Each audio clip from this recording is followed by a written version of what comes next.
Sorry for the delay of 3 minutes. Sometimes the internet is not doing what the user is saying to the internet. But anyway, we are happy to be online, happy to have you all here and see you. We had all different topics this semester, and we are shifting somehow after we did last week a lot of sustainability, law and mining and indigenous people and so on, to another issue of sustainability and law, maybe on a more technical, but that is not true, basis. We are going to discuss the Digital Product Passport under the EU Ecodesign Regulation, a regulation that is causing once in a while, let's say, a public interest and discussion. We will learn all about this, about the Digital Product Passport from Anne-Christin Mittwoch, who, as you probably all know, is a professor at our law school and a co-director of the Institute of Economic Law. She's a specialist on all issues of sustainability and the law, and I immediately give her the floor. Please, Anne. Thank you, dear Christian, for this kind introduction. And yeah, I just start and go right in the middle of the issue. We are going to talk about the Digital Product Passport of the EU Ecodesign Regulation on Sustainable Products. And as Christian has suggested, product law is something that sneaks in once in a while and causes discussions. And in this case, like from a private law perspective, product law is not that much on the radar. But what the new Ecodesign Regulation on Sustainable Product does is that it is shifting this field of law, product law, from in a way niche perspective to a real broad area of law that is an important driver for sustainability in business law. So it is really worth a look and a deeper look. And this is what we're going to do now. And we are going to focus not just on the regulation, but on the core legal instrument of this regulation, which is the Digital Product Passport. And I have named the title or posed a question mark with regards to the product passport as an instrument for a successful twin transformation. As you all know, the twin transformation is a combined transformation of the big discussions of our times, which are on the one hand, sustainability and a sustainability transformation, and on the other hand, digitalization, which concerns almost every aspect on business law today. And that is why we're going to link these discussions with regard to the instrument of the Digital Product Passport. So let us first look at the new EU regulation on sustainable products. This regulation is really timely. We have been discussing the proposal of the Commission for a couple of years now. It will only this month, in the next couple of days, probably be published in the official journal of the EU. And what you can see here is that the goals are very ambitious. Alessandra Moretti says it is time to end the model of take, make, dispose. New products will be designed in a way that benefits all. So the EU wants to introduce real sustainable products. They shall become the norm, and they shall allow consumers to save energy, repair, and make smart environmental choices when they are shopping. And the Digital Product Passport is the key element to help consumers in that respect.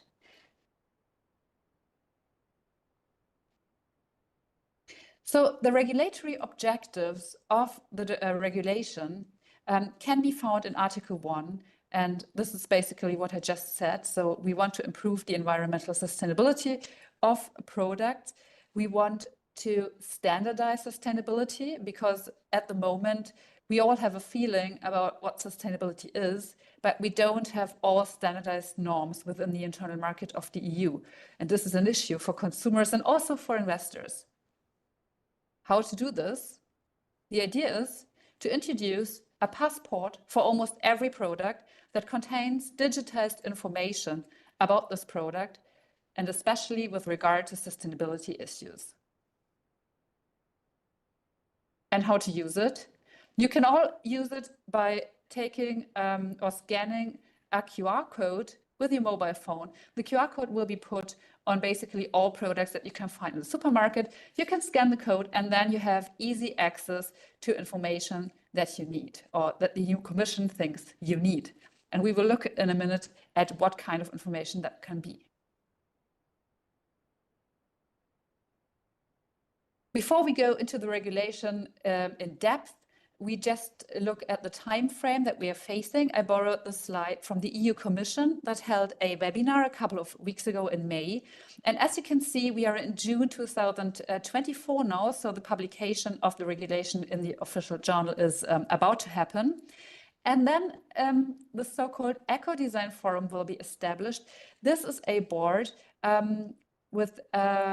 shall gather expertise in order to help the Commission prepare delegated acts, because the ESPR, the European Regulation on Sustainable Products, the Ecodesign Regulation, is a framework act. So in order to have concrete rules to complete the picture of this framework, the EU Commission will adopt delegated acts. And you can see that the adoption of these delegated acts is going to happen in the years to come.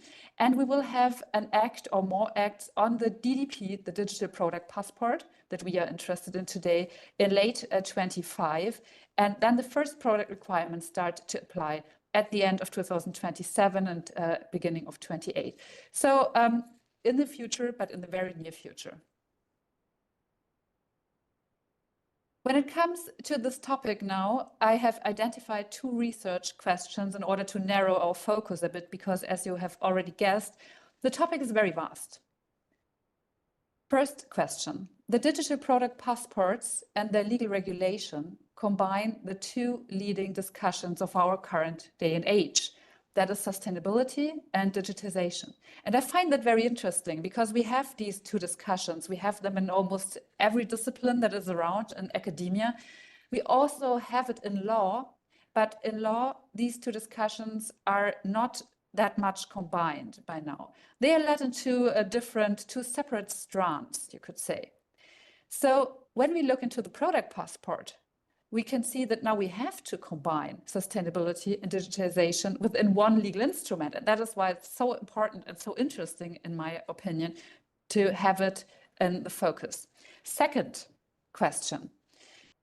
I would like to examine with you the legal framework of the product passport, because if we really want to foster a transformation with regard to sustainability and digitization, which is effective, which serves the common good, and which is helpful in every way, then we need a tailor-made legal infrastructure that really fits. And there are many, many issues to discuss to come up with the best solution in that respect. So the digital product passport could, in a way, serve as a role model in that respect, because it exemplifies the interface of sustainability and digitization. So this is the second research question, which goes more into details of the actual legal infrastructure. So now let us look at these 2 discussions that we have mentioned a couple of times now. Digitization and sustainability, how can they be merged? We see that they overlap in a couple of areas, and of course we're not going into all of them. But you can see, just as teasers, we could think about ecological blockchain, because we all know blockchain helps a lot and makes things more efficient. But on the other hand, it also needs a lot of energy, and this is maybe not in line with ecological sustainability, especially if you use, for example, the proof of work validation process. Then we have socially just service platforms. So platform economy is a big issue also in law, and this is not so much an issue of ecological sustainability, but of the social dimension of sustainability, because we have many legal issues with regard to gig work, crowd work, click workers, and so on and so forth. On the bottom, you can see the digital certificates of origin. This is also an important issue where the 2 debates overlap. And this is pretty similar to the digital product passport, because what the digital product passport offers is information. And this is the same thing that certificates of origin offer. And in that respect, it's pretty close. But you see that we have a real vast research area and many, many topics we could explore. The digital product passport is just one of them. And if you look at several of these issues, you will find out the following thing. we can identify two ways in which sustainability and digitization interact. And this also applies to the product passport, of course, but also to all the others. I would say this is a general principle, general interaction. Firstly, we see that digitization can be used to enable the goals of sustainability, and this is an obvious one. We can use digitization to make things more efficient and in a way more sustainable. Like, for example, we can use blockchain for things that we have used paper before. On the other hand, we see that digitization may not always be in line with sustainability goals, like, for example, the just mentioned validation process of the blockchain that is called the proof of work validation mechanism that needs a lot of energy, and I mean really a lot of energy. So in that respect, digitization cannot just be enabling for sustainability, but it could be a problem. And in that respect, sustainability has to put a framework for digitization. And this is what I call the framework, or maybe more optimistic, the design function of sustainability for digitization. And the outcome or the essential of these findings is that we can use digitization to foster sustainability. We can make use of the enabling effect that digitization has. But at the same time, we always have to keep in mind the framework function of sustainability, and we have to mold our digitization instruments in a way that are in line with sustainability goals, and we have to put that into a legal framework if it is needed. All right. So let us now look at the digital passport that pursues, indeed, as I said, information purposes. The digital passport, as all information duties, works not because it is a law that you have to follow, but it poses a leverage for the market. The market has information in that respect on products, and then the consumers will act accordingly.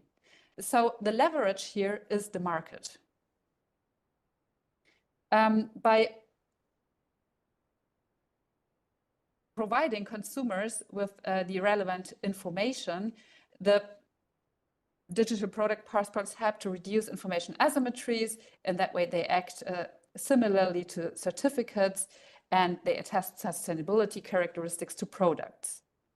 Certificates also could, and even product passports could also attest sustainability to companies. Then it would not be a product passport anymore, but it would be kind of a company passport. And the sustainability passport or product passport is not the only one that we have. Instead, a growing number of EU policies relies and will rely on digital product passports in the future. The first one actually is the one we have in the battery regulation, because the battery regulation is already in place. So it is a bit older than the Ecodesign Regulation. It also has a product passport.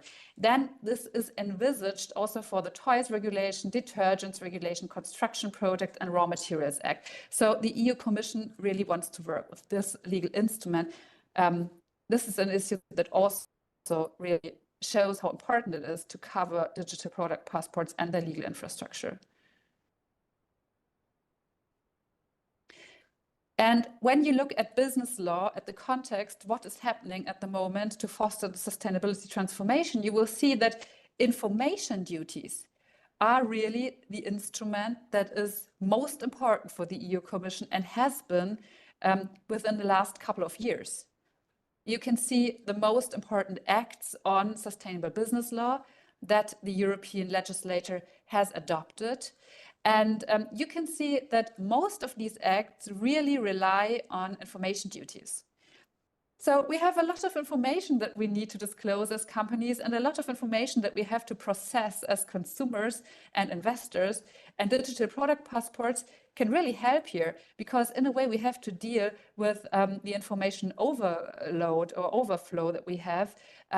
But it is a fact, it is state of the art that the Commission wants to use information duties to transform the market in a sustainability direction. We don't have direct duties to act for companies' managements, at least not by now. This was envisaged, but it did not come true. So we stick to information duties. And in that respect, the Digital Product Passport can help a lot because, as I just indicated, we have a burden when it comes to information, because we have to process a lot as consumers, we have to report a lot as companies, and we could make it easier by putting it maybe just in one instrument and have it there, and have it in like easily accessible with just one scan of a QR code away.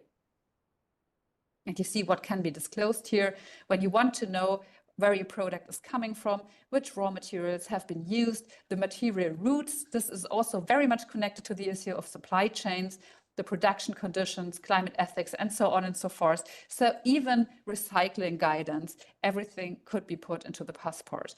And of course, this sounds now very enthusiastically presented. However, we know we as consumers, as we have so much to process, if the sheer volume of data is too much, then we won't probably act accordingly. And this is why we need a real well-designed framework of the law for digital product passports.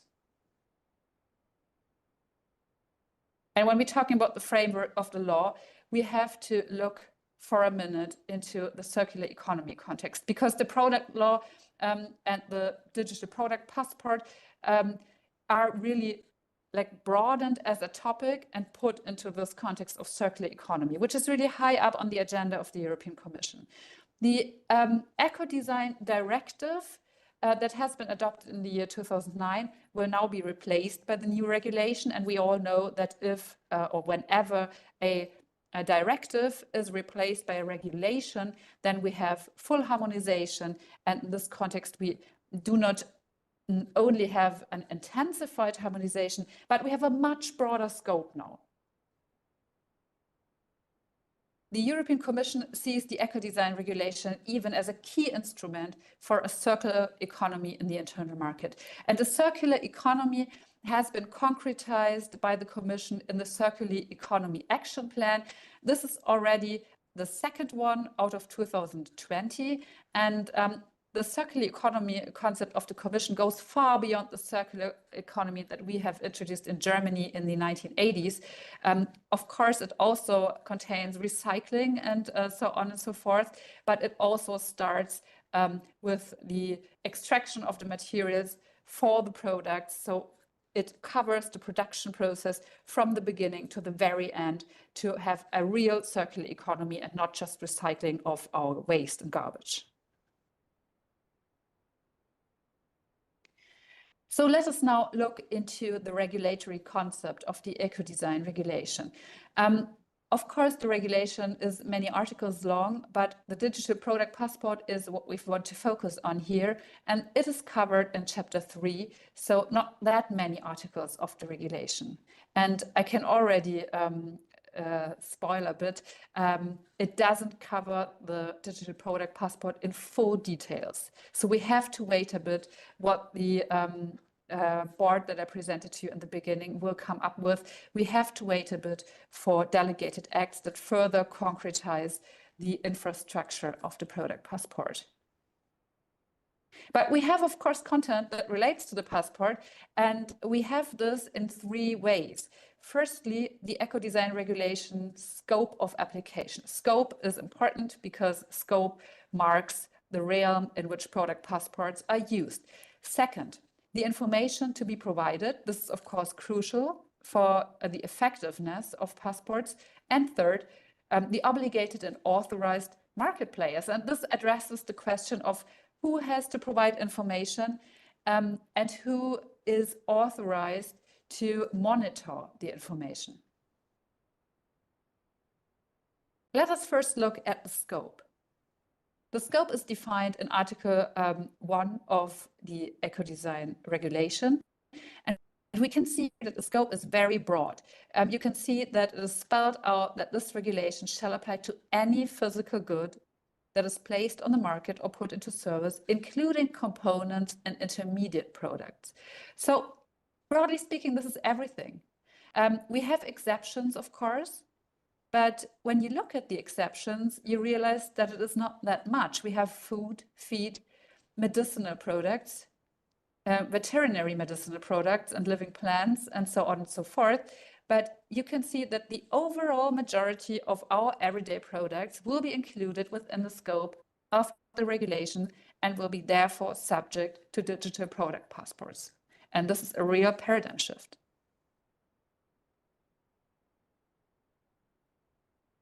Except from Article 1, the regulation does not contain lists of specific products, but this is envisaged. So what is going to happen is that the Commission will adopt delegated acts with different product groups, and within each product groups, there will be a spelled out list of products that fall within that scope and that need to be covered by the Digital Product Passport, which is particularly important when it comes to the obligations related to the products, because obviously different products of different categories require different information. So I'm really interested in how these final lists will look like. I hope it will not be as complicated as in the taxonomy regulation, but the approach with the delegated acts is the same. And this is a technique that has been used more and more frequently now by the Commission. And I have to say in a critical way that I fully understand that it is a good way of dealing with complicated issues in a comprehensive way. On the other hand, it is really hard to tackle from a legal perspective, and even more so from a consumer or investor perspective. So this technique of using delegated acts in a very broad way comes with its downsides as well. Now, let us look at the content requirement and the information that has to be provided within digital product passports. In that respect, we have also to rely on delegated acts, but we have basic requirements in Article 8 of the Ecodesign Regulation and in an annex to this regulation. And these statements or these basic requirements state that general product information has to be provided. So like, for example, warnings, safety instructions, a unique product identifier, then sustainability information, a second step, which includes information about manufacturer and importer, supply chains, and so on and so forth. So what you can see here is the digital passport basically create a digital twin of each product. And what you can also deduce from this is that we can link different legal acts of EU law when it comes to identifying content requirements. Because we know that there are many legal acts around that foster corporate sustainability or sustainable business law, and we know that they include many information duties. And here is a possibility to link these acts together in a coherent way and to make things simple, or at least simpler. So it is a good opportunity not to create more bureaucratic burden and more information overflow, but really to merge different acts and put the information in just one instrument and have it in a simple way. So we have a great potential here. We could even link not only the CSRD, which is the corporate Sustainability Reporting Directive, and the CSDDD, which is the Corporate Sustainability Due Diligence Directive, the European Supply Chain Act. And we could use the Digital Product Passport to provide the relevant information of both acts to the consumer. At least this would be my recommendation to the Commission when they are working on the delegated acts. But basically, all information can be fed into digital product passports, not only sustainability information, but everything. And in that respect, it is very important, as I said, that we should avoid the information overload. We should find the perfect level. Of course, it is hard to identify the perfect level, and therefore it is vital that the Commission considers synergy effects with other legal acts and consistency. And my example here would be the CSDDD, the Supply Chain Act of the European Union, that contains many information duties. And in Germany, we have already a Supply Chain Act. We will, of course, implement the European one. We communicate here in a standardized form online. So our monitoring authority has provided companies with a standardized form where they insert the information digitally. And I think this could be easily fed into digital product passports. So these two things could definitely be linked. And this would also help to reduce a bit the complexity for market players, for companies. So next question is the content requirement with regard to the market players involved. Who is obligated, who is obliged, and who is authorized to work with the digital product passport? Who feeds the information into this? Who has to look and care for the accuracy? Who has to do the updates, and so on and so forth? In that way, the ESPR says that we have to have a differentiated approach. Of course, it is important that the players, the market actors, must or can contribute to the sustainability transformation, so they have to be in a way relevant. Then they need sufficient digital expertise. This could be of particular importance for SMEs, which will maybe have difficulties to take all the steps in order to implement the digital product passport's legal infrastructure. And as you might know, when it comes to sustainability related laws, we talk a lot about SMEs. We talk a lot about companies that are burdened in one way or another, and we think about whether we really should include them within the scope of regulations or whether we should leave them out and leave them untouched because the burden would be too hard on them. Now, when it comes to the product passport, nobody talks about this that much because the discussion is about products. However, we all know that products are manufactured by companies, and there we have the problem again. So we could pose the question how SMEs are going to tackle this, because it will definitely be harder for SMEs as for big capital market oriented companies that have a lot of staff that can deal with these issues. But at the end of the day, it is clear that sufficient digital expertise, digital literacy is needed in order to comply with a digital product passport law.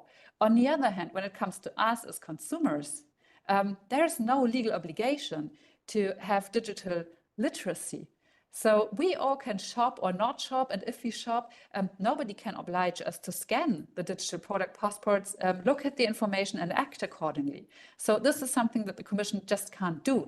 Instead, what the Commission says is we need user friendliness, because this is our only leverage to make this law really effective if consumers really make use of the information. And this is why they say we need easy access to easily understandable product information. So this is really vital. However, the Commission also said the taxonomy regulation has to be easily understandable and easily handleable.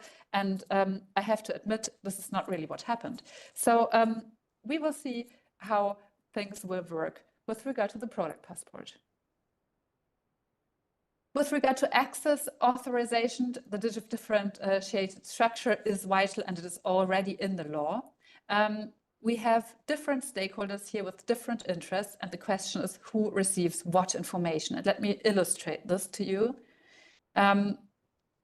We have not only customers, consumers, we already have, or we also have manufacturers, dealers. We have, of course, market surveillance, custom authority. We have the Commission that is also interested here in the development, and we have NGOs, civil society organizations. All these stakeholders are potentially interested in the content of the information of digital product passports. It has to be clear that not all stakeholders can be equally entitled to have access to the product passport. So who will probably have access, who will be obligated to update and insert information? The manufacturers. Probably, yeah? This is clear. However, the regulation doesn't spell this out explicitly. Instead, again, it relies on delegated acts that the Commission has to adopt in the years to come. We have an exemplary list in Article 8, Litera G, but this does not paint the full picture. As I said, it is clear that manufacturers will carry the main burden here. The role of customers, consumers in that respect is basically unclear, I would say. Last question for today. The use of a specific technology. Which technology is going to be used for the digital product passport? This should be laid down in law. However, the Ecodesign Regulation doesn't really state this explicitly, but leaves the question open, leaves it to delegated acts. So we have to be a bit patient until we finally know if we can distribute it, if we can use distributed ledger technology or not. But I must say I'm much in favor of distributed ledger technology, and I will tell you why in a minute. So again, Ecodesign Regulation does not specify how the digital product passports will work at the end of the day. Instead, we have a consideration of different conditions and preferences in different product sectors, because basically the regulation says that the law has to be neutral and it depends very much on the different industries and what works for them. However, it is most likely and most discussed that the method that we have already seen on the slide will be the method we will work with in the future, the QR code on the product, because this is easy for consumers. Everyone has a smartphone, easy accessible, and this is what the Commission strives for, easily accessible info. However, we are discussing another thing, and this is radio frequency identification, the RFID. This is a method that has been used already. It has been around for a couple of years, but again, it is in a way a niche method, a niche. It is used in livestock farmings for the cattle, for example, or it is used in like when it comes to waste disposal. And it is also used as a payment mechanism in payment law. So you all know when you pay with your smartphone or you pay with your credit card via electronic near-field communication. So you just put your card on the little machine, but you don't touch it. It's electronic near-field. This is RFID technology. And this is a technology that makes use of electromagnetic waves to identify and locate objects, contactless. So this could also be the system for digital product passports. However, what is the downside of it is that it is not that well usable with smartphones. It could be, but it hasn't been, like, at least until today, it is not that around. Like the scanning of QR codes is something that everybody does. To make an iPhone or to make a smartphone able to use RFID technology, you need to equip your smartphone in a certain way. So it can be done, but it is not that easy as the QR code technique. The regulation then even suggests things like a water sign, a watermark, but this is obviously not the most important alternative. So I think we will end up with the QR code at the end of the day. The product passport registry, I think I can leave it out here for reasons of for the sake of time. But this is an instrument that we will have, and the Commission will be in charge here. The Commission will monitor this, and there will be all the information that will be on the passport will be inserted there as well. So let us, at the end of my presentation, look at the distributed ledger technology and why it is a good idea to use this technology for digital product passports, even if the Ecodesign Regulation doesn't call for it explicitly. Based on Article 10, which is the relevant norm in that respect, the DLT could work really well. The requirements of Article 10 for the technology used are the following. The technology has to be fully interoperable with other product passports. We have already heard that the battery regulation knows and introduced a digital product passport as well. We need free access for market participants. This works really well because everyone has a smartphone. We need to guarantee the authenticity, reliability, and integrity. This is also something that the DLT can really provide, especially blockchain technology has proven rather safe because you have to alter all the blocks that are there, and it can't be done just by one person. So this is a technique that is rather safe. And this is also well in line with the petitum of the Commission of a high level of security and privacy. And yeah, fraud should be avoided. So DLT is something that could really cater to these needs.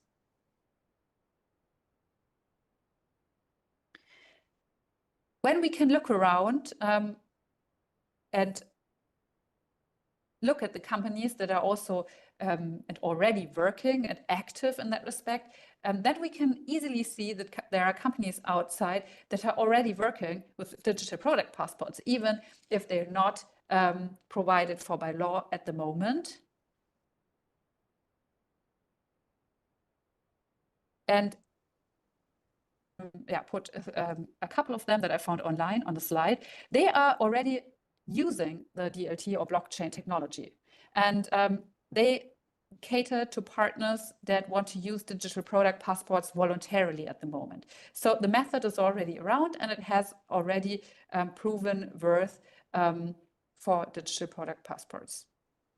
In Germany, we have had a study by the well-known Fraunhofer Institute that conducted a study on the implementation of a DLT-based product passport, and they came to the conclusion that the DLT can indeed meet the identified challenges, and the challenges are particularly there with regard to the data security, access rights that have to be configured in a differentiated ways, then a simple data feed-in, and they came to the explicit conclusion that the DLT seems to be the ideal solution for digital product passports in the future.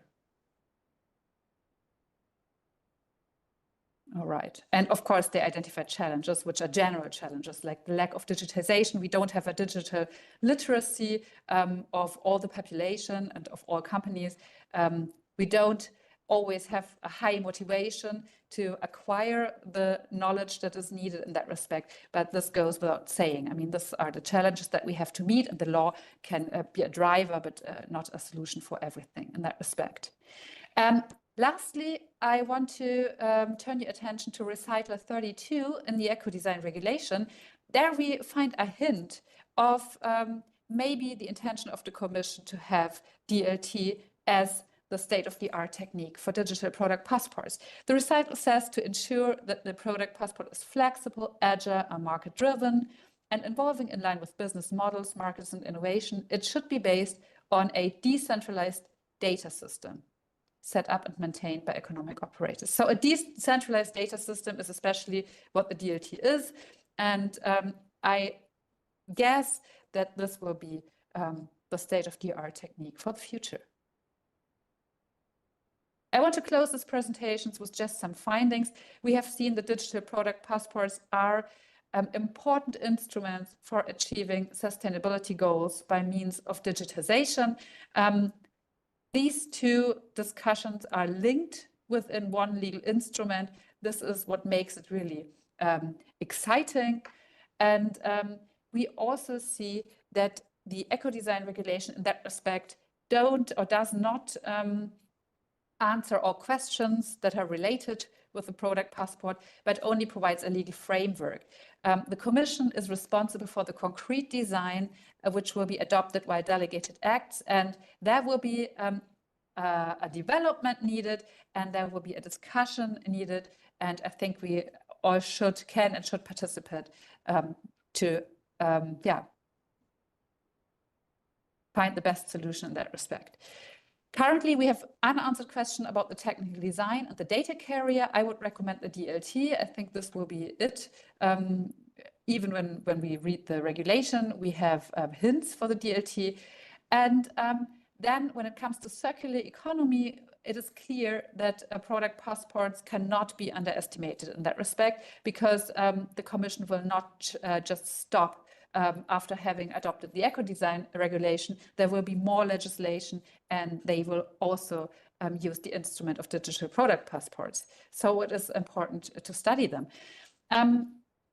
Coherence of the multiple legal acts in the EU business law is much, much needed. So we have so many laws and acts on sustainability at the moment that even if you're really dealing with sustainability law on a daily basis, then you're kind of losing track because it is just so much.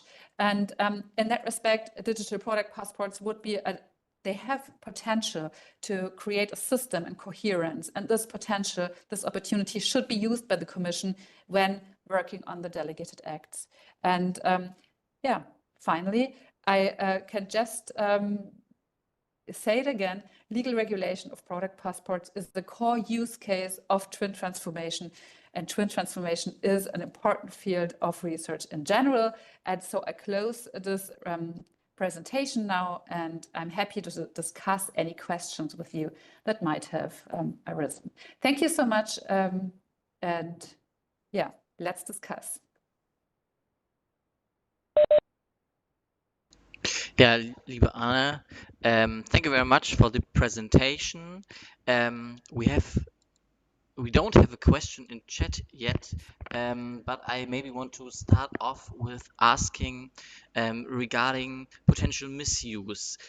While it seems that this is a great tool to use in the future, I immediately thought, well, how can it be misused? Maybe in the sense of greenwashing, etc. So I was wondering if there's maybe discussion around this, what we can do to prevent false information getting into the product passes, and if there are any ideas to maybe even sanction such behavior. Yeah, right. I think this is an important question. And of course, we have this discussion, but we don't really have it that much in terms of the digital product passport. But again, the two strands are separated.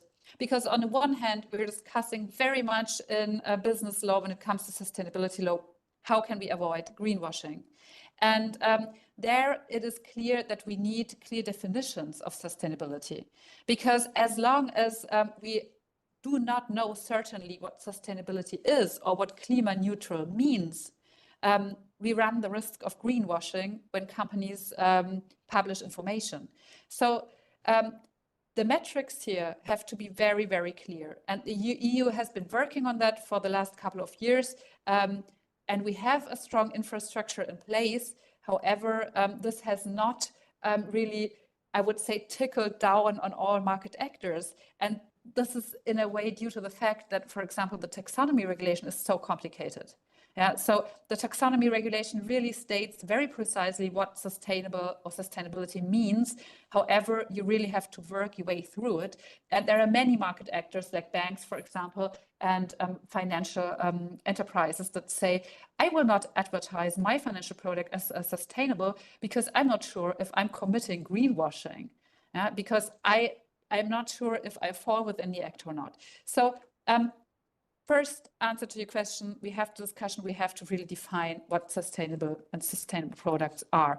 Second strand is the technology that we use and how safe it really is. Because of course, blockchain has really been proven safe, but we also know that it has not always been. There have been cases where even blockchain systems have been hacked, and we all know that with regard to the famous case of the DAO. And so there's always a possibility that we will have to face failures in that respect. What I think what needs to be done is that these two strands have to be merged in a way, better. How can the technology help to feed this sustainability information in here? And then at the end of the day, we will never get rid of the risk that we have fraud. So this will always be around, and it has always been. And in the regulation itself, we have enforcement mechanisms, but we do not have general mechanisms how to deal with fraud and so on and so forth. For that, we have to use criminal law. Or we have to use civil law, the general provisions about when you deceive your market partners. But when it comes to the content of the regulation, or of the content of the product passport, the regulation has no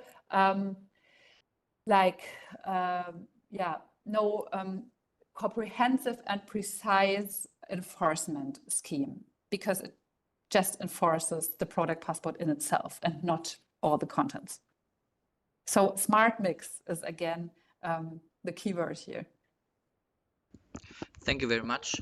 And maybe I missed it in the presentation, but I was wondering, how do you envision the timeline with its being implemented? Are we looking 1, 2, 3, 5, 10 years into the future? What is an accurate assessment, maybe, or a good guess? Yeah, yeah. As far as the timeline is concerned, I had a slide. I think it was the third or second slide.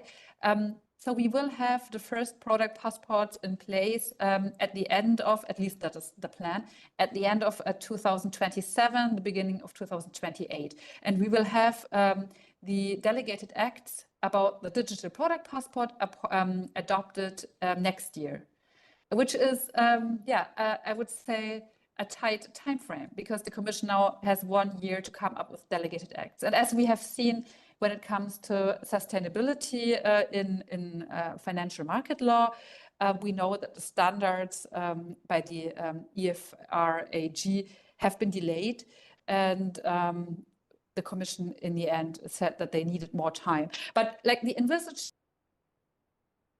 time frame, 28. Okay, thank you very much. As I see there are no further questions, let me check the chat again. No, nothing further. I thank you very much for your very interesting presentation. Also in the name of Professor Tietje, who had to leave a little bit earlier, and of course I wish everybody at home listening to us a nice afternoon, and hopefully you now have even a better grasp on this very interesting but also quite complicated topic. Thank you, Professor Mittwoch. Thank you very much.